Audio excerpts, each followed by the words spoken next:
শিক্ষা আমাদের চারপাশে আছে। প্রকৃতি থেকে আল্লাহ পাক শিখতে বলেছেন।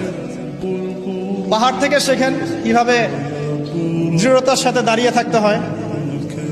মানুষ সমালোচনা করবে, আঘাত করবে, অত্যাচার করবে, এরকম ঢিল আপনার গায়ে লাগবে, ঢিল ভেঙে চূর্ণ বিচূর্ণ হয়ে যাবে, পাহাড় দাঁড়িয়ে থাকবে।